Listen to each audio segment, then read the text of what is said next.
সাকিবের কলকাতার ম্যাচে ধারাভাষ্যকার সানি লিওন। কপিল শর্মার সঙ্গে ঝামেলায় জড়িয়ে পড়ার পর সোনি টেলিভিশনে দ্য কপিল শর্মা শোকে বিদায় জানান কমেডিয়ান সুনীল গ্রোভার। আপাতত কোনো শোতে না দেখা গেলেও কয়েকদিন আগে 7টি ভিন্ন ক্যারেক্টারে স্টেজ মাতিয়েছেন ইন্ডিয়ান আইডলে।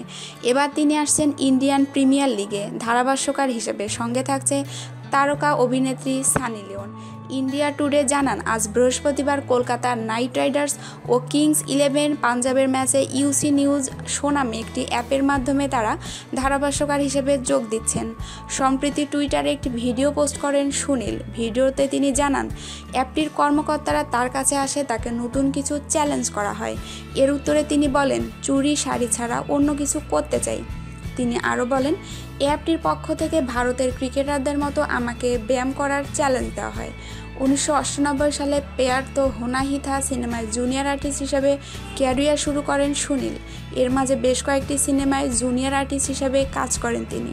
2008 সালে স্টার প্লাসের শাহরুখ খানের একটি শো প্যারোডি করে আলোচনায় আসেন তিনি। সোনি টিভির কমেডি সার্কাস ও কালার টিভির কমেডি নাইট উইথ কপিলে স্ট্যান্ড আপ কমেডিয়ান হিসেবে বেশ খ্যাতি পান তিনি। আমাদের চ্যানেলটিকে ভালো লাগলে অবশ্যই লাইক, কমেন্ট, শেয়ার এবং সাবস্ক্রাইব করতে ভুলবেন না। ধন্যবাদ সবাইকে।